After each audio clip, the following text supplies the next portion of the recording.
বহুকেইখন বিশ্ববিদ্যালয় হৈছে কিন্তু মুখ্যতঃ মহাবিদ্যালয়সমূহক আমি বিশ্ববিদ্যালয়লৈকে আপগ্ৰেড কৰিছিলোঁ বা মহাবিদ্যালয়সমূহক আমি বিশ্ববিদ্যালয়ৰ মৰ্যাদা দিছিলোঁ কিন্তু এখন নতুন স্থানত আৰু সম্পূৰ্ণ গ্ৰীণফিল্ড প্ৰজেক্ট হিচাপে বা একেবাৰে আৰম্ভণিৰ পৰা নিৰ্মাণ কৰা বিশ্ববিদ্যালয় বুলি যদি আমি উল্লেখ কৰোঁ গুৱাহাটী আৰু ডিব্ৰুগড় বিশ্ববিদ্যালয়ৰ পিছত ৰাজ্য চৰকাৰে আজিলৈকে নতুন বিশ্ববিদ্যালয় শূন্যৰ পৰা আৰম্ভ কৰিব পৰা নাছিল যাক আমি কাৰিকৰী ভাষাত গ্ৰীণফিল্ড ইউনিভাৰ্চিটি বুলি ক'ব পাৰোঁ শ্বহীদ কনকলতা বৰুৱা বিশ্ববিদ্যালয় অসম চৰকাৰৰ এনে এটা সাহসী পদক্ষেপ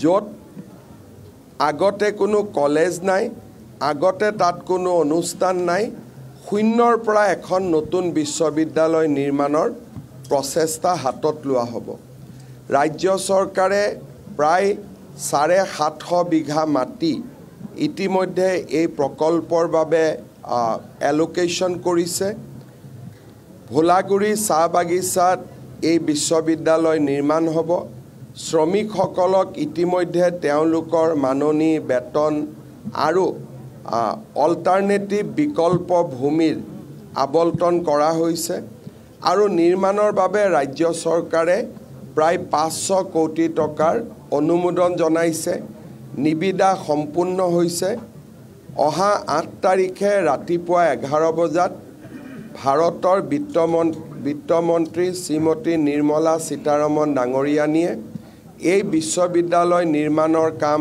শুভ আৰম্ভ কৰিব বিশ্ববিদ্যালয়ৰ কাৰিকৰী দিশ একাডেমিক দিশ আদি চাবৰ বাবে IIT গুৱাহাটীৰ অধ্যাপক পৰমেশ্বৰ আয়াৰক ইতিমধ্যে মেণ্টৰ হিচাপে নিযুক্তি দিয়া হৈছে আৰু সকলো ফালৰ পৰা প্ৰস্তুতি সম্পূৰ্ণ কৰি আজি আমি বিশ্ববিদ্যালয় স্থাপনৰ দিশত আগবাঢ়ি গৈছোঁ 2023 চনত আমি যেতিয়া অমৃত কলহ যাত্ৰা মোৰ দেশ মোৰ মাটি কাৰ্যসূচী হাতত লৈছিলোঁ অসমৰ ৰাইজৰ পৰা সংগ্ৰহ কৰা মাটি আমি একোটাকৈ কলহত দিল্লীলৈকে পঠিয়াইছিলোঁ আৰু একোটা কলহ আমি সযতনে ৰাখি থৈছিলোঁ যাতে শ্বহীদ কনকলতা বৰুৱা বিশ্ববিদ্যালয় নিৰ্মাণৰ বাবে ব্যৱহাৰ কৰিব পাৰি আজি সেই অমৃতখন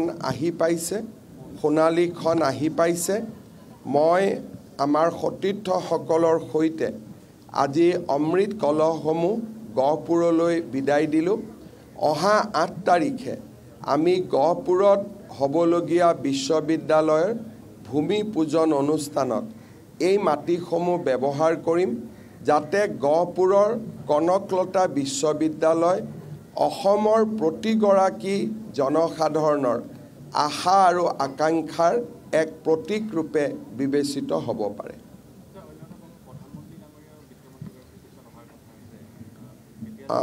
এই দুটা মাহত কেইবাটাও অনুষ্ঠান হাতত লৈ প্ৰধানমন্ত্ৰী ডাঙৰীয়া গৃহমন্ত্ৰী অমিত শ্বাহ ডাঙৰীয়া আহিব প্ৰধানমন্ত্ৰী ডাঙৰীয়া ডিচেম্বৰ মাহত গুৱাহাটী বিমানবন্দৰৰ নতুন টাৰ্মিনেল মুকলি কৰিব আহিব আৰু নামৰূপত 12 লাখ মেট্ৰিক টনৰ ইউৰিয়া আৰু এমোনিয়া যিটো আমাৰ কাৰখানা হ'ব বা প্ৰজেক্ট হ'ব তাৰ শুভ উদ্বোধন কৰিবলৈ আহিব জানুৱাৰী মাহত প্ৰধানমন্ত্ৰী ডাঙৰীয়া পুনৰ আহিব গুৱাহাটী উত্তৰ গুৱাহাটীৰ দলঙৰ তেখেতে শুভ উদ্বোধন কৰিব আৰু সমান্তৰালভাৱে কাজিৰঙাৰ এলিভেটেড কৰিডৰ শিলচৰৰ পৰা গুৱাহাটীলৈ এক্সপ্ৰেছ কৰিডৰ IIM গুৱাহাটী বিভিন্ন ধৰণৰ অনুষ্ঠানৰ তেখেতে শুভ আৰম্ভণি কৰিব গৃহমন্ত্ৰী ডাঙৰীয়া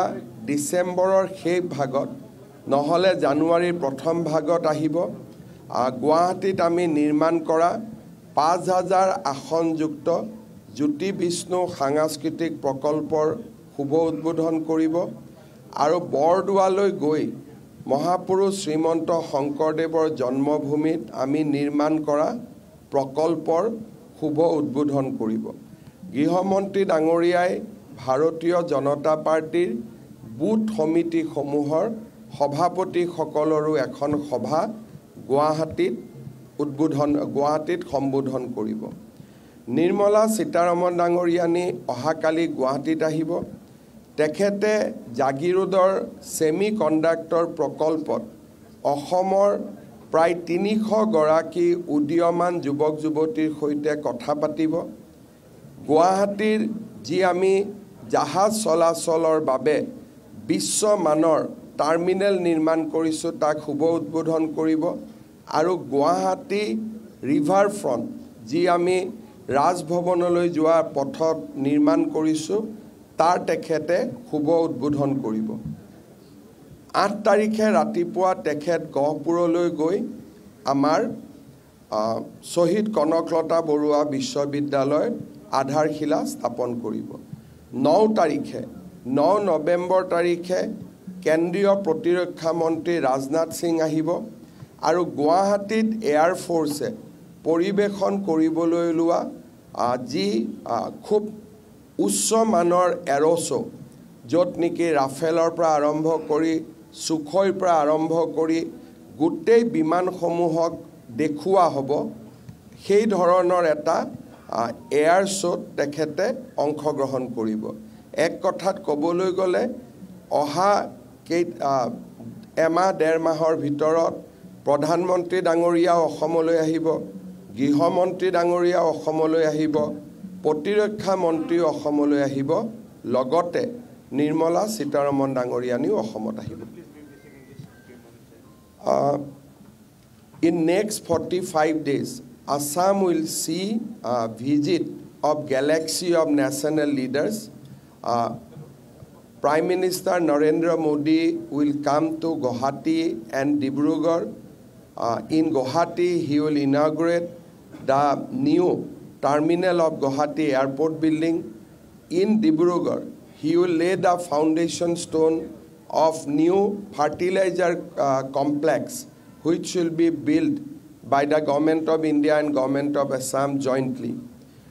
After that, he will again come to inaugurate Guwahati and North Guwahati bridge over river Brahmaputra.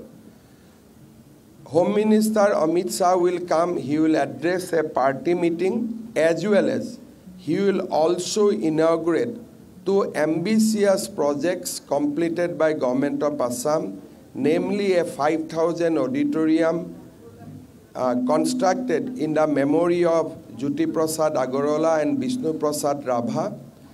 He will also inaugurate a new project in the birthplace of Mahapurush Srimanta Shankardeva. He will also address the party meeting. Defense Minister Rajnath Singh will come on 9th and he will witness the aero show which will be conducted by Indian Air Force. Rafale, Sukhoi, all kinds of modern machines will be displayed in Guwahati on that day. Nirmala Sitaraman ji will come tomorrow.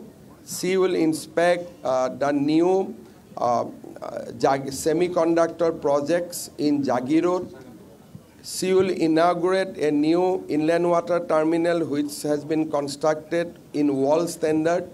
She will also inaugurate a riverfront garden in Guwahati. On 8th, she will lay the foundation stone of a greenfield Kanaklata University, Kanaklata Borua State University. So we will witness a lots of visit in December and January, which will usher a new era of development for the state of Assam.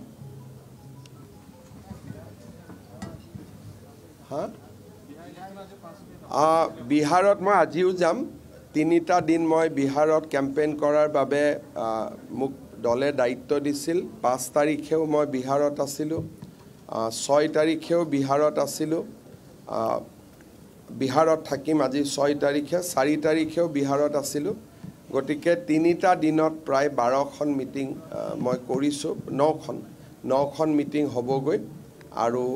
আৰু তেওঁলোকে বিচাৰিছিল, কিন্তু নিৰ্মলা সীতাৰমণ ডাঙৰীয়ানী আৰু ৰাজনাথ সিংজী গুৱাহাটীত অহাৰ বাবে বাকী দুদিন মই বিহাৰত যাব নোৱাৰিম, অসমত থাকিব লাগিব।